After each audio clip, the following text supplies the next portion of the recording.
good to see everyone. I don't know about a scholar, but I do like to wear sweaters and collared shirts. So we'll just say that I look scholarly. It's good to be with you all, and it's such a privilege to have David here with us. I'm going to read his bio in just a moment, but I met David a few years ago. I was living in Las Vegas, which is also where David resides with his family, and I had him on my podcast, on the Gesher podcast. We talked about his work with the Maccabee Task Force, which is a wonderful organization that seeks to fight anti-Semitism and anti-Zionism on college campuses around the country. And as I got to know David, I became very impressed with him. Personally, read through his books, listened to you may have seen a couple of his videos on PragerU if you're a PragerU fan. And I'm a David Brog fan, so I'm glad he's here with us tonight. Let me just introduce him. David is the executive director, as I said, of the Maccabee Task Force, an effort launched in 2015 to combat the anti-Israel BDS movement. He previously sat on the board of directors of Christians United for Israel, where he served as executive director for its first 10 years.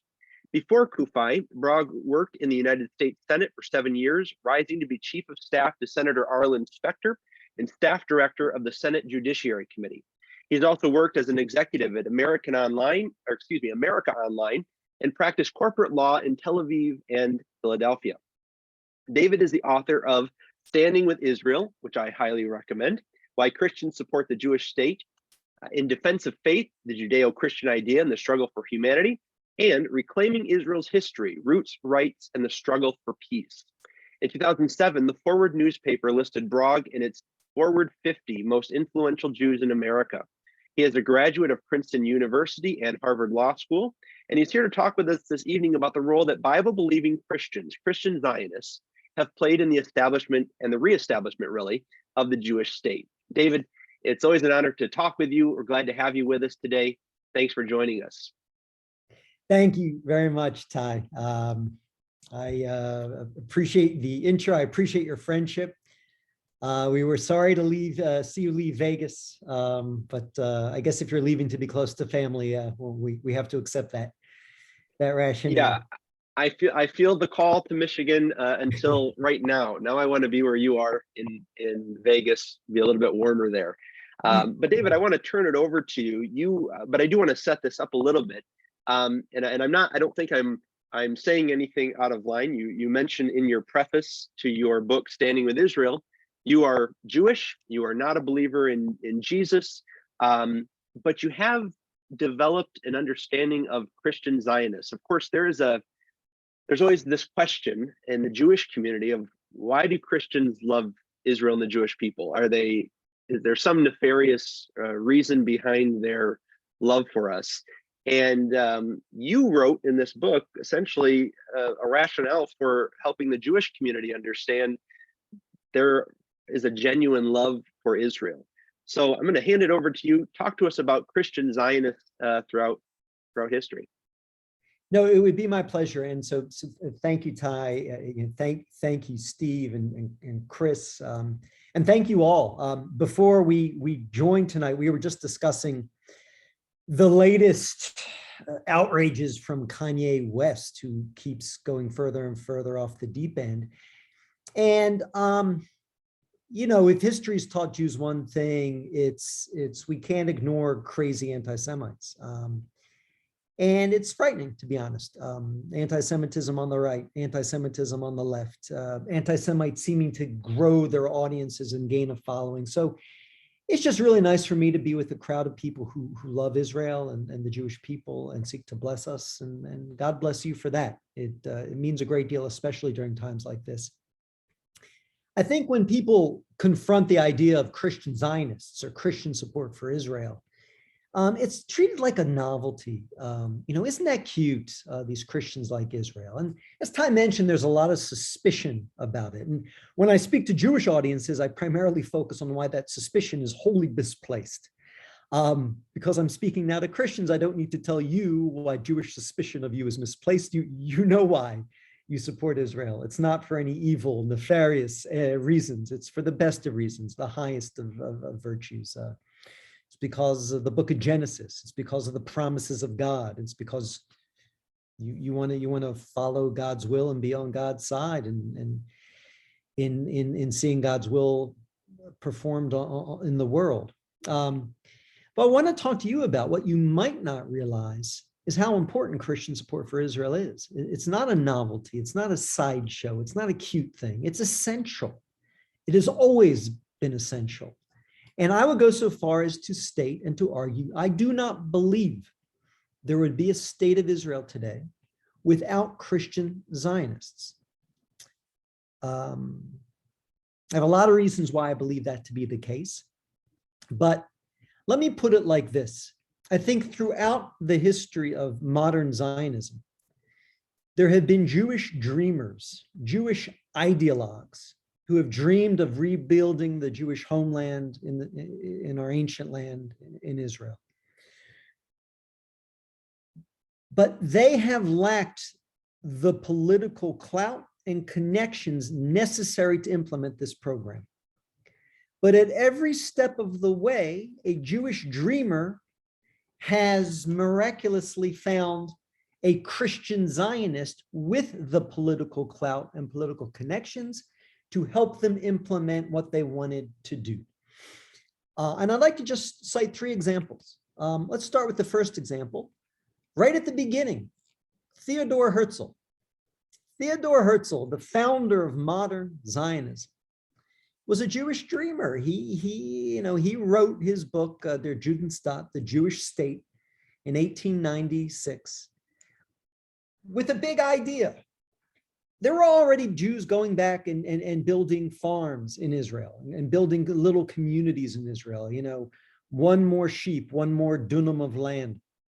Herzl had a big idea. He said, no, you're wrong. We need to get recognition for the Jewish rights in Israel from the powers, from the great powers in general, and particularly the power that rules over this land, the Ottoman Empire. And he wrote this in the Jewish State, and the Jewish State was published. And it came out, and then the next day Herzl's sitting there and realizing, my gosh, how am I going to get the great powers to notice? How am I going to get the Ottoman Sultan to notice? I'm a journalist. I don't have connections. Well, that's where it comes into the picture. A Christian Zionist, one of the most prominent Christian Zionists, one of the most, I'm shocked more people don't know about him, William Heckler. William Heckler was a Christian pastor.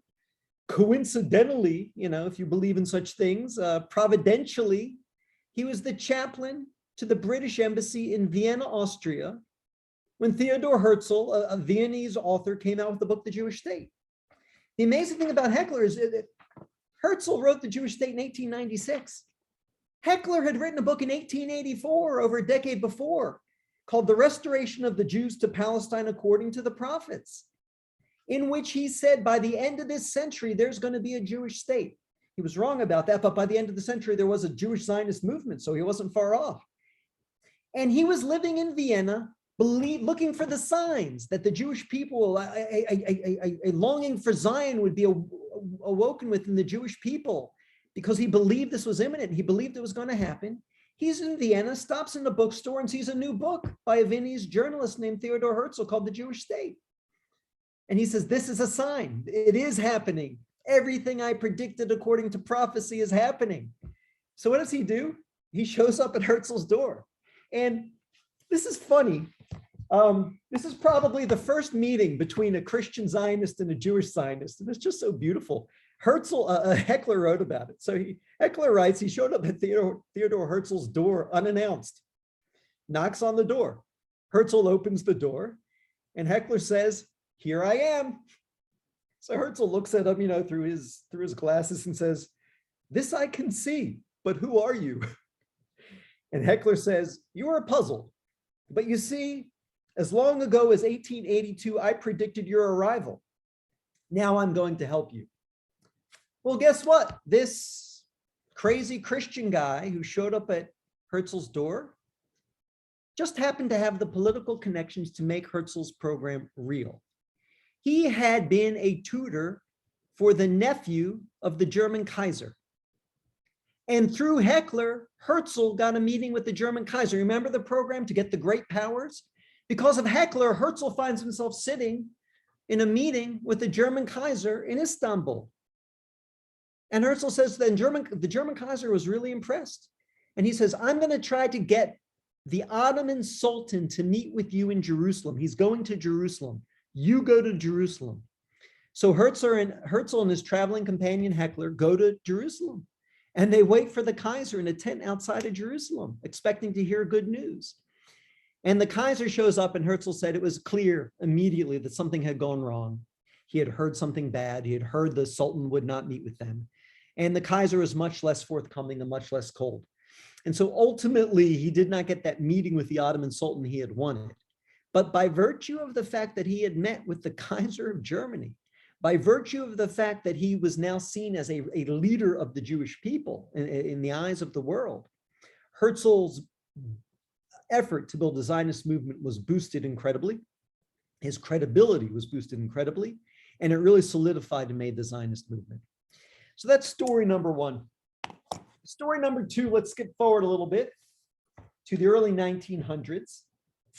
And Herzl's gone. He literally worked himself into an early grave.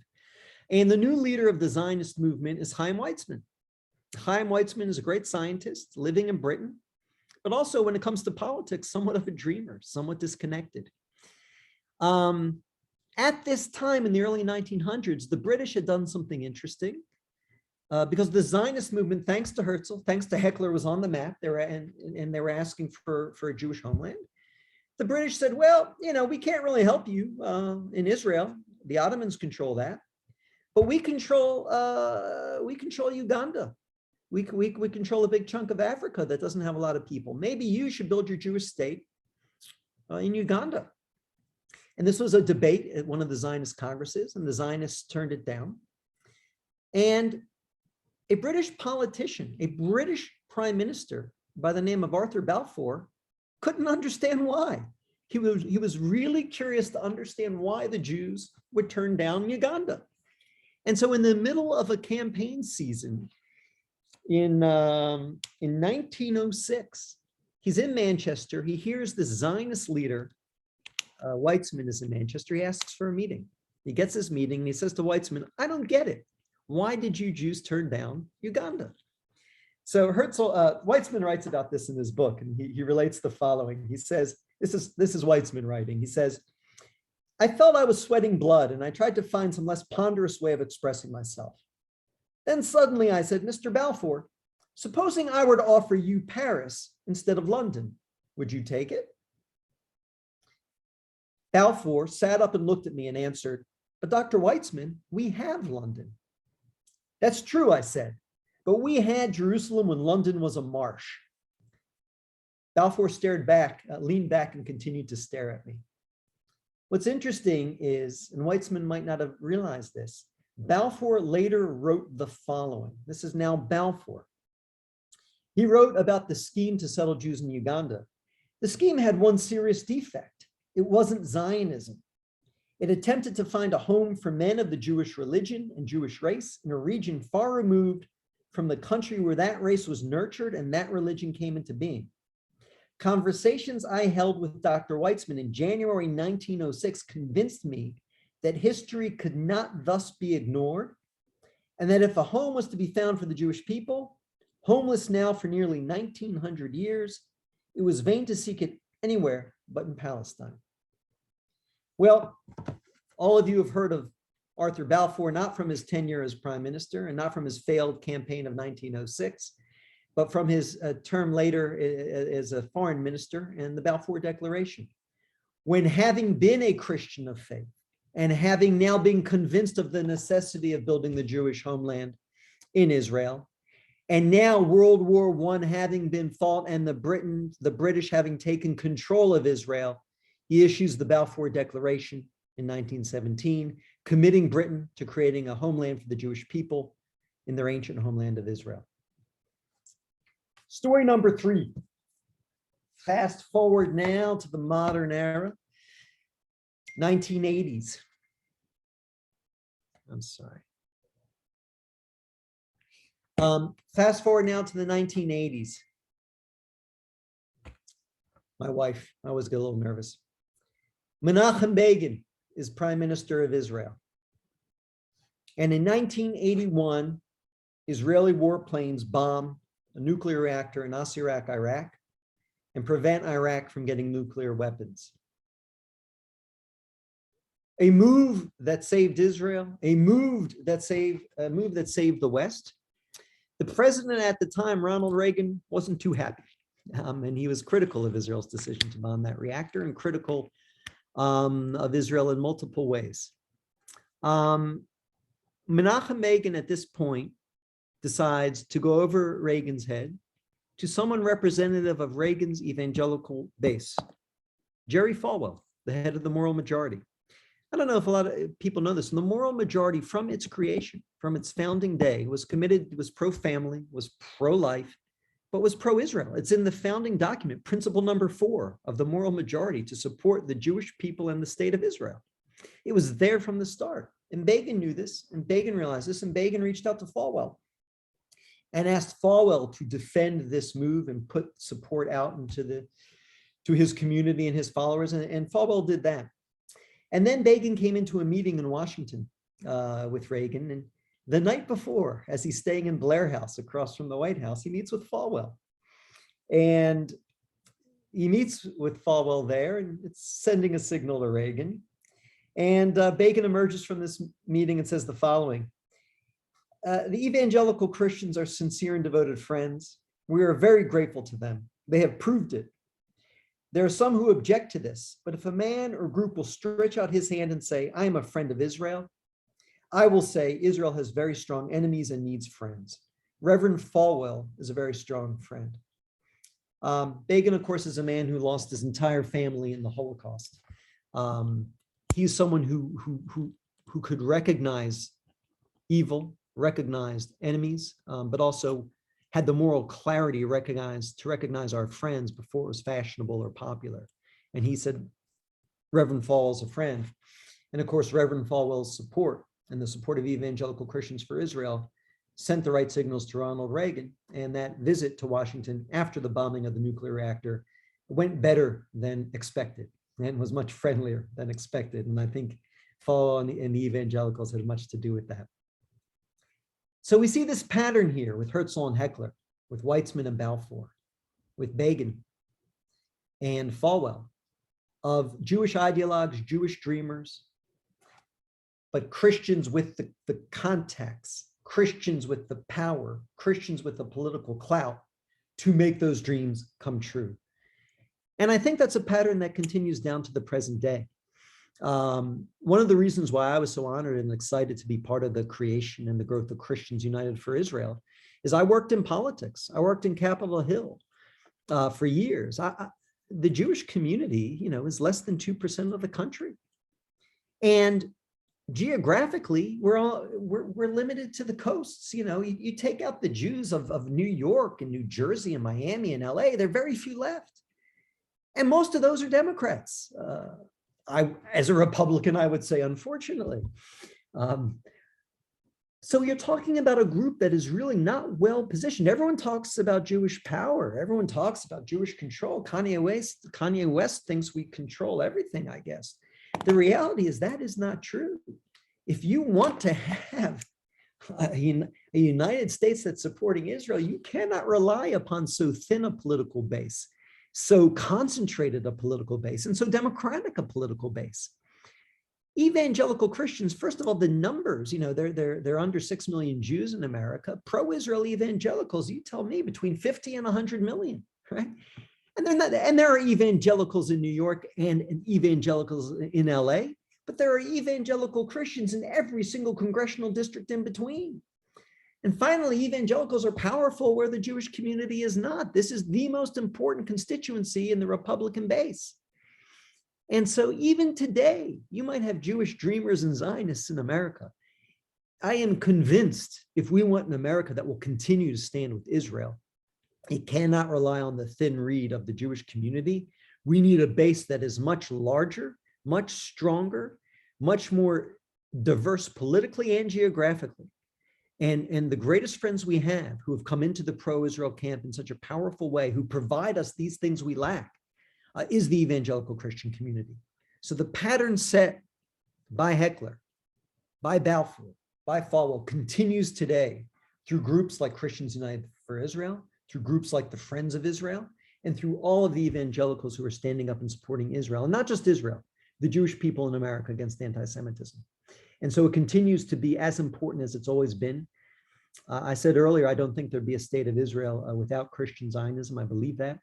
I'll say today, I don't know if this project would survive without the continuing friendship from evangelical Christians. And I believe that. And that place is, I think it's a great honor for the Christian community, but it's also a great responsibility for the Christian community. I want to close with just a final thought. My wife's funny. I'm sorry. I want to close with a final thought because this to me is perhaps the most important thing. This relationship between us, pro-Israel Jews and pro-Israel Christians. Turn off my phone. I said, sweetie, do me a favor. I'm doing something on the internet between 4:30 and 5:30. Please don't send me 100 texts like you always do. God bless her. My wife is Israeli, by the way. And so even if I didn't love Israel, I married into the family. But let me say this work is important. And it's important to fulfill our Bible mandates, yours and ours. And it's politically important, politically practical, because we need your support. But it's so much more than that. When I work with Christians who love Israel, when I'm at an event like this tonight, when I speak in a church, I feel something much more than I feel at just a political event. I feel something deeper, something warmer. I feel the presence of God. And the relationships we build through this work, well, they've been some of the most important relationships in my life. They've blessed my life. My Israeli wife, I would never have met her if it weren't for Pastor John Hagee, but that's another story for another time. But apparently we're not alone in this. And I want to close with 3 stories about the people we just discussed earlier from the political perspective. When you're on your deathbed, it's not a time for politics or political posturing. It's a time for love and friends. And these friendships I just discussed played critical roles in the final moments of the heroes we just discussed. So Herzl, as I mentioned earlier, worked himself into an early grave. He died at the age of 44. He saw the disaster coming to the Jewish people in Europe and worked to create this Jewish homeland. So he's lying on his deathbed, and he permitted only one visitor from outside of his immediate family to come visit with him during these final days. And that only visitor from outside of his family was William Heckler. And historian Paul Merkley recorded the scene that transpired. On July 2nd, Heckler spent considerable time recalling with his friend Herzl their visit to Palestine, when they went to visit with the Kaiser and hopefully the Sultan. Taking to heart the encouraging diagnosis of Herzl's doctor, Heckler sought to cheer Herzl with the promise that they would return together to the Holy Land. But Heckler recalled, quote, Herzl seems to have known that there was no hope for him. He placed his right hand on his heart, and holding my right hand in his left, he said, greet all of them for me and let them know that I gave all my life for my people. Herzl died the next day. That was 1904. Fast forward now to 1930. This time it's not the Jew, but the Gentile, Lord Balfour, that's lying on his deathbed. And like Herzl before him, Balfour limited his visitors to his immediate family, but he made one exception. You might guess who it was. He called for Chaim Weizmann, the Zionist leader and his dear friend. And Balfour's niece, Blanche Dugdale, was in the room, and she later wrote what transpired in that room. So she's watching these two old friends together, and she writes, "No words passed between them, or could pass, for Balfour was very weak, and Dr. Weitzman much overcome. But I, who saw the look with which Balfour moved his hand and touched the bowed head of the other, have no doubt at all that Balfour realized the nature of the emotion which for the first and only time showed itself in his sick room." You know, Brits aren't often prone to great expressions of sentiment, but the way he touched Weitzman's head said it all as far as his niece was concerned. And then finally, for our third scene, let's move to Jerusalem. In 1983, Menachem Begin resigned as prime minister, and he resigned and he was crushed by the death toll of the Lebanon War and by the death of his beloved wife. And after resigning in 1983 until he died in 1992, he lived in seclusion in his apartment in Jerusalem. He ventured out only once a year on the anniversary of his wife's death to visit his wife's grave. During this entire period, Begin allowed only his children, grandchildren, and old Irgun comrades, his comrades in arms, to visit him in his apartment, with one exception. And if you want to guess who that exception is, you're right. It was Jerry Falwell, his dear friend, an ally in fighting for Israel's right to defend itself. So I'm so touched by these three examples because I think they summarize just how important these relationships are, practically, politically, but maybe even most importantly, spiritually, when it comes to our hearts and when it comes to our dearest friends and the people who mean most to us in our life. My life has been forever changed and blessed by the fact that I've worked with Christians who love Israel. I aspire to repay the favor in any way I can. But this work that we do together is important. It is meaningful. It is a blessing to us, and it is holy. So thank you all for being a part of this story, this wonderful story of Jews and Christians following God's will for the Jewish people and God's will for us in the world today. Thank you, David. Thank you for that. Thank you for bringing these stories to our attention. I think maybe some of us know some of these stories, but this is part of our history as evangelicals that I think the bulk do not know. So thank you. I do want to ask the audience, if you have questions for David, please put those in the chat box. We want to turn to those in just a moment, but I want to begin, David, with a couple questions of my own, if you don't mind. The first, we opened this evening talking about the suspicions of Christian motivation for their support of Israel. And I wonder if you would talk a little bit, speak to that a little bit. What do you know? Why is that suspicion there? So, you ever, I can, it's not an artful analogy, but I can make it. But have you ever seen a dog that's been abused? And you go to pet the dog, to hug the dog, and the dog gets frightened? I'm sorry to analogize the Jewish people to that dog, but I will. History has been unkind to us. Unfortunately, often people, claiming to be Christians have been unkind to us. And so we flinch when you come to hug us, Christians. Too many Jews who don't know better and don't know the history of Christianity, who don't know the differences between various Christians. They have this reflex, 2,000-year-old reflex to say, whoa, this can't be good. And it's interesting because the way I describe it in Standing with Israel is, it's like Jews must believe that if Christians are supporting Israel, it can't be for a good reason. It can't be for a good motive. It's got to be for a bad motive. And therefore, they're willing to believe the most ridiculous things. And they almost believe that what this is, this Christian support for Israel, it's the Inquisition again, but this time with a smiley face, right?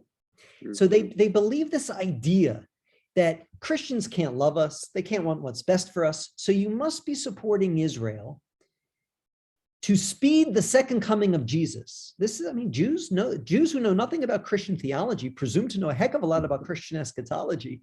Is that like, it's like, because I wrote this book, Standing with Israel. I spent years researching it. And I would show up to give speeches in synagogues. And, you know, if you've spent any time with our community, this will not surprise you. But, you know, I spent years researching this book. I read hundreds of books to write my book. And inevitably, some guy would come up to me before my speech, or two or three of them, and say, "You know why the Christians support Israel, don't you?" No, you know, who am I to know? I'm just your guest speaker. Why, sir? Why do they support Israel? It's to speed the second coming of Jesus. And when Jesus comes back, they're going to kill us all, or something like that. Well, it's silly on multiple levels. First of all, you're a Jew. You don't believe that Jesus is coming back. So why are you worried? But yeah, fair enough. If you want Christian friends who have good motives, not bad motives, then you need to understand some things. So I would give the following speech. I would say, you know, folks, you know, friends, there are people who believe that a Messiah is coming to this world to save the world. And those people are Jews and Christians, right? We believe that. They believe he's coming back. So you can't hold that against Christians. We share that belief. But you know, friends, there are people in this world who believe that when the Messiah comes, it's going to be accompanied by lots of bloodshed and bad things. And they start nodding their heads knowingly. And I say, you know who those people are called? What those people are called? They're called Jews and Christians, right? That those beliefs, the Chevlei Meviat Mashiach, the birth pangs of the coming of the Messiah, those are in the Jewish text, not just Christian texts, right? So you can't just say those crazy Christians believe it. We believe it too. And then I get to the punchline. I say, you know, friends, there are people out there who think they can speed up the coming of the Messiah by the things they do here and now today. And they start nodding their heads knowingly. I say, you know what those people are called?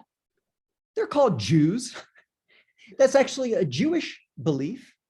And while Christians have embraced our belief in the Messiah and our belief in the birth pangs of the coming of the Messiah, well, if you look at the predominant eschatology today, you know, premillennial eschatology, well, that holds, you know, Christian belief. You cannot speed the second coming of Jesus. Of that time and hour, I know not when, only my Father in heaven.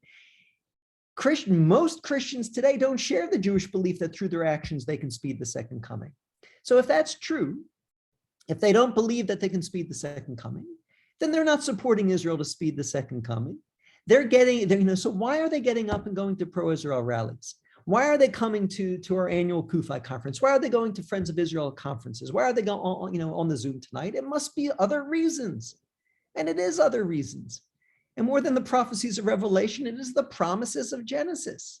You know, I spent over a decade working with evangelical Christians. And the one line of Bible I heard them cite more than any other was not the book of Revelation. It's Genesis 12:3. It's that simple. He who blesses Israel will be blessed, and he who curses Israel will be cursed. And so once you call Jews out on sort of their presumptions about Christian theology and eschatology, and once you remind them that, you know, people have often presumed to know our theology and not understood it, and they've sort of been unkind to us as a result, perhaps we shouldn't be so quick to presume we know other people's theologies and beliefs and come to negative conclusions on that false basis. And once you discuss it with them that way, they understand better. And the good news is when we started Kufi in 2006, and you know this from your work, I'd say the overwhelming majority of Jews were standoffish and skeptical and concerned. I think that's flipped. I think the overwhelming majority of Jews today is really grateful for Christian support. And the only people who are uncomfortable with it are the sort of a minority who have yet to hear the message, or who are so progressive, they're more worried about Christian attitudes towards abortion than they are Christian support for Israel. But that's another conversation. Well, I want to go into that just a little bit because Crystal asks, why are Jewish people mostly Democratic here in the United States?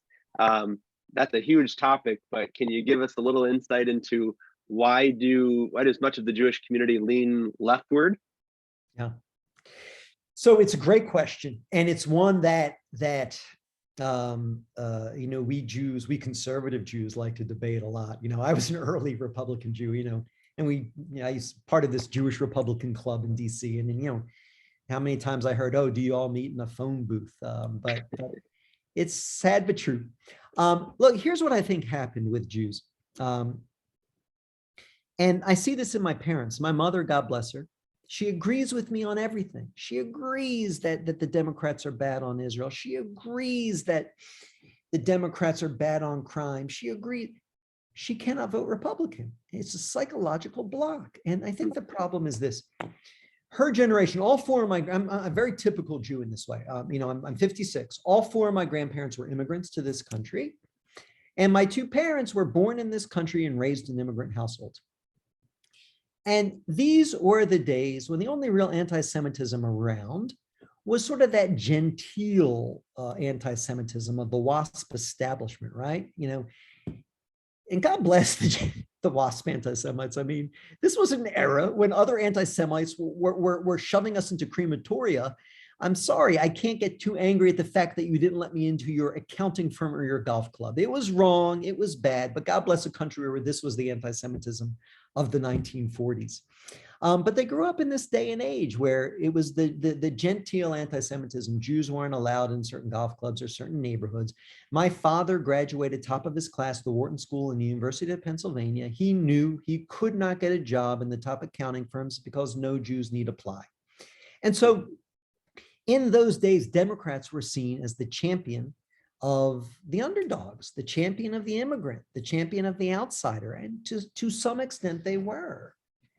And Democrats were seen as fighting for social justice. And we Jews, especially those of us who know very little about our faith, know one thing.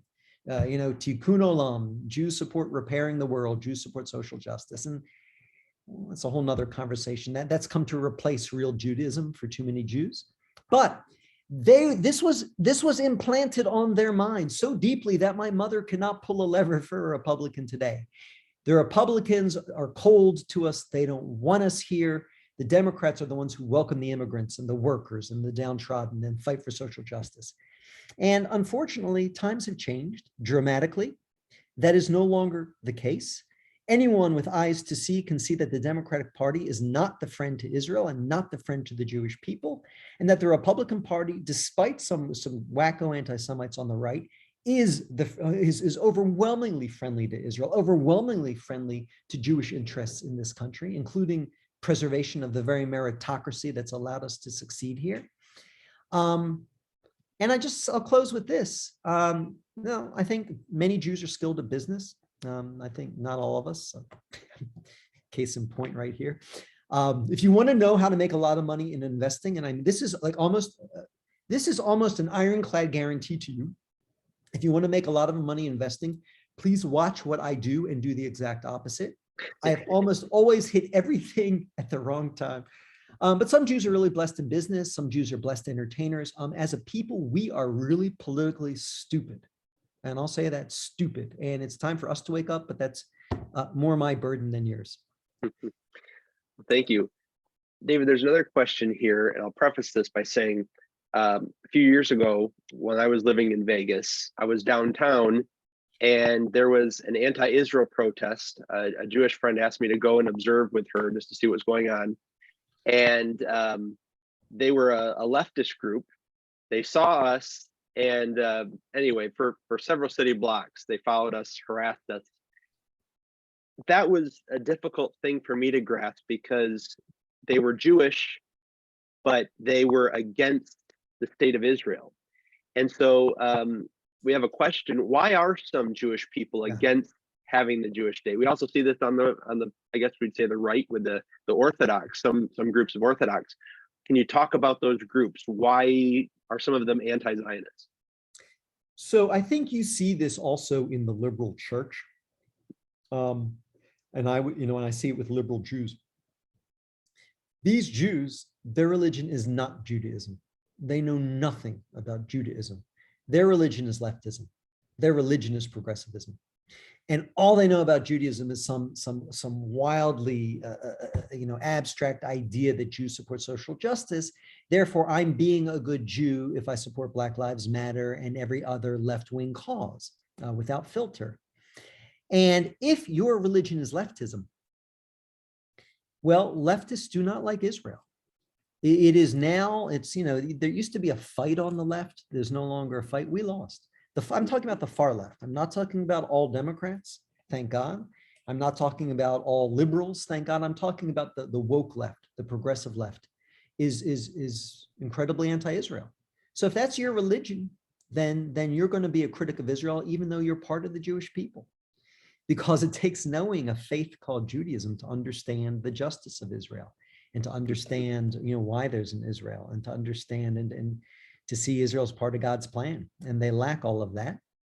And the Church of the Woke celebrates two things: ignorance, they don't know what they're talking about, but then they celebrate victim status and color, right? You know, they're not interested in your character, your accomplishments. They're interested only in your color.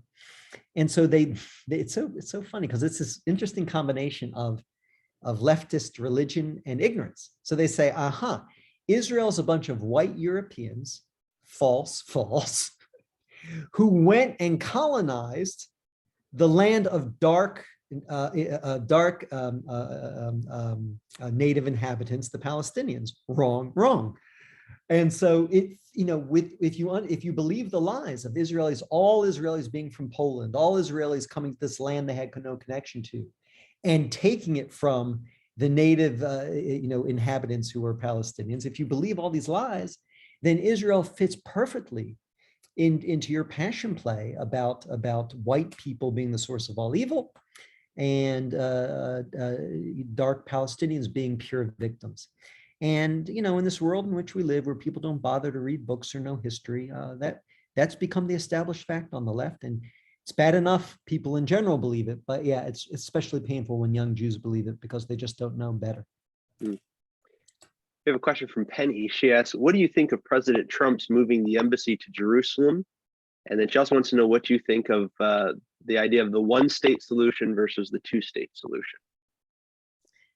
Yeah, so, you know, Trump did a lot of good things, and moving the embassy to Jerusalem was just that, ripping up the Iran deal. It was just, Trump, we don't need to get into Trump. He's got his good points and his bad points. But one of his strengths is that he has the courage to do what others wouldn't do. And so the minute, others promised they would move the embassy to Jerusalem, but the minute you say you want to do it, the entire foreign policy establishment comes in and says, you can't do it. It's going to lead to war and chaos. And all these foreign leaders call you and say, you can't do it. It's going to lead to war and chaos.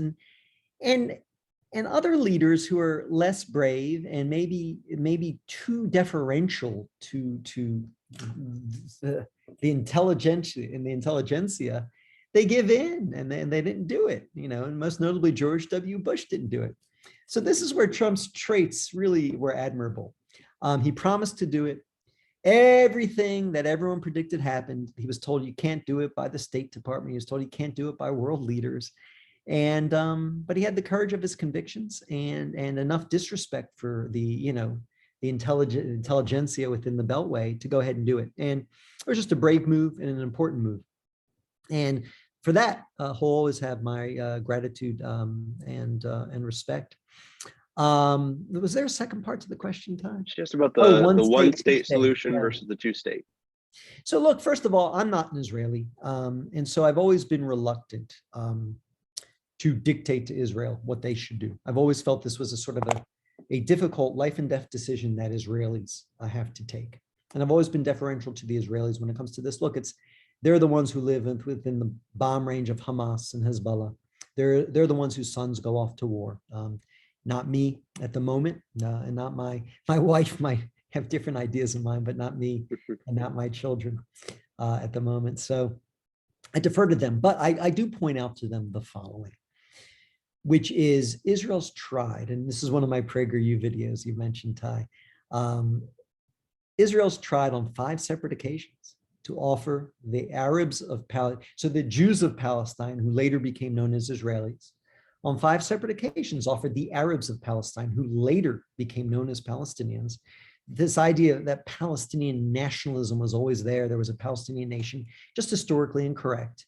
Most Arabs living in the British Mandate for Palestine did not come to see themselves as a separate Palestinian people until after the 1967 war. Historic fact, admitted by Rashid Khalidi and any Palestinian who knows Palestinian history.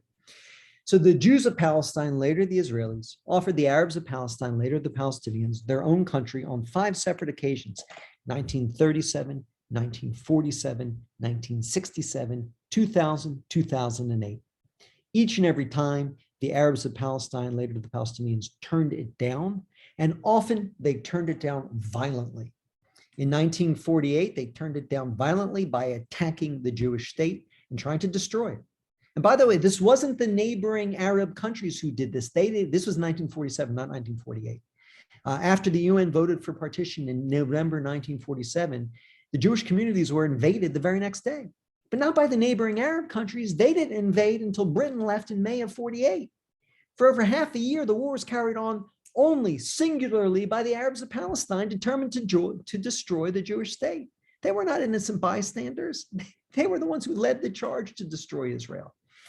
1967, there's actually the offer was made after the violence of the 6-Day War. 2000, the offer was turned down by the violent Second Intifada. Israel offers, Arafat a state in Judea, Samaria, and Gaza, and puts Jerusalem on the table. And their response is not yes. Their response is not a counter offer. Thank you for offering us 97% of the land, but we want 100%. Their response was a wave of suicide bombings blowing up. And by the way, it's not just Jews, Israeli Muslims, Israeli Christians, over 1,000 killed, over 2,000 maimed. And so I've always maintained that if you look at the arc of Palestinian nationalism, the Palestinians, it's very easy to study Palestinian leadership. They've only had 3 leaders: the Mufti of Jerusalem, Yasser Arafat, and now Mahmoud Abbas. They've had 3 leaders of their national movement. None of these 3 have been willing to really accept Israel's existence as a just thing and as something that the Palestinian people must accept and must reconcile themselves to. And my argument is, unless and until you see Palestinian leaders really willing to accept Israel's existence in fact and in deed, not as a cowardly compromise, but as a reality that must be recognized and as a people who also have rights in this land, then I don't see a 2-state solution working or succeeding. And so therefore, I would advise my Israeli friends to not to take risks for that peace. They haven't paid off well in the past, but to stay strong and to maintain their security presence until maybe one day a new generation arises that says, yes, Israel, Jews belong to be here. You have every right to be here, and we need to recognize your rights to be here, and we need to live with you. That day is not here, and we don't do ourselves any favors by pretending it's here. I want to take this back just a little bit, and we're going to just probably have 2 more questions. This one being the first. Joel asked, the mainstream media claims young evangelicals are far less supportive of Israel, which poses a threat to Israel. Is this true? Now, you are in a unique position, David, because you see what's happening on college campuses across the country. We see it with Friends of Israel, particularly in the young evangelical community. I would say this is true. Why do you think it is? What's going on there? Yeah, and in fact, this is one of the reasons why I made the move I made. I was at Christians United for Israel, and it was a great existence. I was, working with just people who love Israel and support Israel, and surrounded by a lot of love and support. And I left that to work for an organization that combats BDS and the delegitimization of Israel on college campuses. And so I'm all day working with people who hate us, and our allies on campus are not always people who fully understand or love us. I mean, even the Jewish students. So it's a much less. I'm surrounded by less love, but I think it's important for precisely the reason you mentioned, Ty. We're losing the young generation of Jews to Israel, and I do fear we're losing the young generation of Christians. And I think it's because, to a certain extent, a couple of things are happening. First of all, the millennial generation of Christians really began questioning and challenging the politics of the older generation. They did not see Jerry Falwell or Pat Robertson or even John Hagee as their political role model. And they began to search for what does it mean to be a follower of Jesus in politics. And like a lot of young Jews, they went in more of a social justice direction. They went in a direction of standing with the oppressed and the downtrodden. I mean, didn't Jesus sit with the oppressed and the downtrodden? And so shouldn't they? And I have to say that's a noble aspiration. I think there's something beautiful in that, if you know your facts. But of course, bad people rushed in to fill that void with the false narrative that if you want to stand with the oppressed and the downtrodden, that is the Palestinians, not the Jews. And that is a myth that is easily bought by people who don't know better. And the other side is pretty good about lying and spreading that myth. And so what we started to see was a lot of Christian leaders of the millennial generation were buying into this myth and speaking out bravely. And it did take courage to speak out. They were misinformed, but I admire their inclination. I even admire their courage. I just, would urge them to learn their facts. Started speaking out bravely to say Christians shouldn't be standing with Israel. We should be standing with the Palestinians. So the younger generation was getting it through the media they consumed.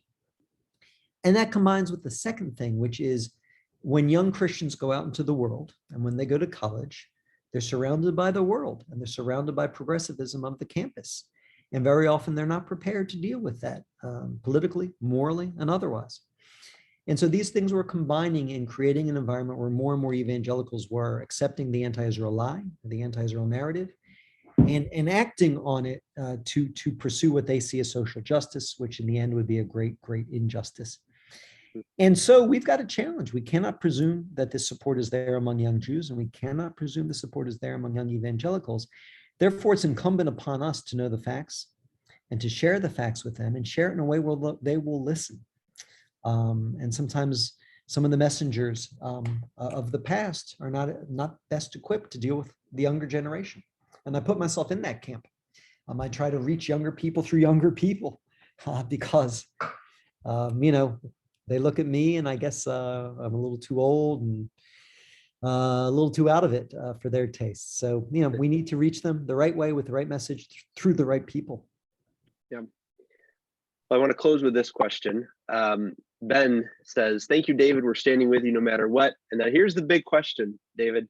Do you have any plans to run for office again in the future? You ran for Congress for Nevada this past in the primaries. Any plans to run to be a pro-Israel candidate for another office? So yeah, I ran for Congress this cycle, and my Republican primary was back in June to face the Democrat in the election we just had in November. I came in second out of a crowded field of 8, which means I lost. but it was an interesting run, and thank you, Ty, for your help early on in that run, meeting other Christians in Vegas and trying to connect with pro-Israel evangelicals and frankly just people of faith who wanted to support other people of faith. It was a great experience. I entered it with a lot of trepidation. I have 2 young children, and politics has gotten very ugly in America, and it's also very time consuming. So I entered it with a lot of trepidation, but I have to say I liked being in the arena. I do feel that one can contribute by being in the arena, and I don't think I'm done. I think I have another run in me. So I don't know when that will be. I'm waiting for the right opportunity. I don't know when that will be, what that will be, but I think I'm going to give it another try one of these days. I think you have a whole Zoom room full of people who'd want a bumper sticker. So I'd be happy to vote for you. Well, thank you, David, for your time and for your talk to us. We're so glad to have a great relationship with you and appreciate the work you're doing with Maccabee Task Force and all the various things you do to advance biblical values and support of Israel. So thank you. Well, thank you for having me. And I just want to thank you all again. This work to me is holy work. It really is. From my perspective, there is something when Jews and Christians are together.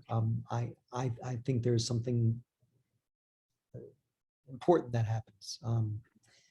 Something that is pleasing to God, if I may say. So this is holy work. This is important work. And God bless you all for being a part of it. Chris, back to you.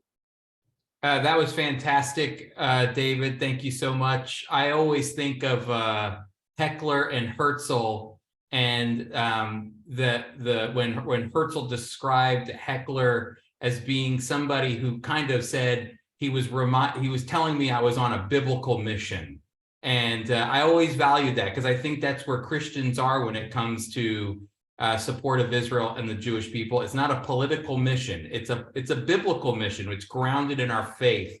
And I've always appreciated Heckler for that because I always feel like a Hecklerite as a result. And so I'm thankful for that, David. And I think any Christian standing with you today would say they stand with you because of the word of God and our love for the Lord. And so that binds us together. And we appreciate you very much. Amen. Thank you. Well, everybody, I can't thank you enough for a great year of FOI Equip. It has been a fantastic year. Again, if you love FOI Equip, I just want to encourage you to consider helping us raise $10,000 for our 2023 year of continuing to teach biblical truth, but from teaching the Bible from a Jewish perspective. And so if you feel called by the Lord to do that, I want to encourage you to help us raise $10,000 by going to gofoi.org/FOI Equip. I want to thank Steve. Steve, where are you? Are you there, Steve? I am here. All right, Steve, why don't you are the Vice President of North American Ministries. This is in your department. So why don't you send us off with a good year, and we'll see everybody back in 2023. I'd be happy to do that. And David, thank you.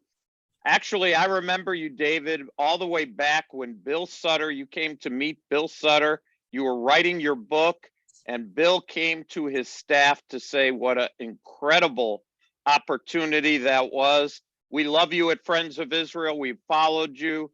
It's just a joy and a privilege to have you. And really, you know, in the scriptures, it talks about in the New Testament, the last shall be first and the first shall be last. So you were last in our Equip classes, which means you're number one. So you can't end any better than that. Hey, let's look to the Lord in a word of prayer. Heavenly Father, we come to you as the God of Abraham, Isaac, and Jacob, the living God. There is no God like you. And as we've just heard from David, it's difficult for Jewish people and Gentile people to come to grips with that. Oftentimes it's difficult. And Lord, in each of our lives as evangelicals, you've communicated to us, you brought us to a point where we realized we were helpless and hopeless without you. And what a time of grace that is. We are so thankful that David has come and given us great insight into the history of the relationship evangelicals have with the Jewish people. And we are so glad that we're just a small slice of that relationship. And so as we close, we commit David to you for his work. It's holy work as he continues to try to communicate, educate those that are opposed, some through terrible ignorance. And so, Lord, we commit him to you and ask that you'll bless his work, bless his wife and his family, as he said, and give him wisdom as to where and when his political action might take place in the future. We're thankful for Chris and Ty and for this class and for Equip in general, and look forward to what you're going to accomplish, Lord willing, in 2023. Thanks for each one who has come tonight and in the past year. And we look forward, Lord, to just a great and wonderful next year. And we pray in our Messiah's name. Amen. Amen. David, don't worry about your wife texting you. While I was introducing the class, I don't know if you saw, but my son wanted to come in and show me his school project, and I was kicking him out with my foot in the background. So a text is bupkis compared to what I was dealing with there. It's not even Jewish paranoia. I think it's parental paranoia. You know, what's wrong now? What happened? Well, anytime I get on a Zoom call, my kids, it's like a magnet for them to come up and interrupt. I mean, I could be on with the president of the United States, wouldn't matter. They would cut in. That's their MO. So a little text is nothing compared to some of the stuff my kids pull on me. So,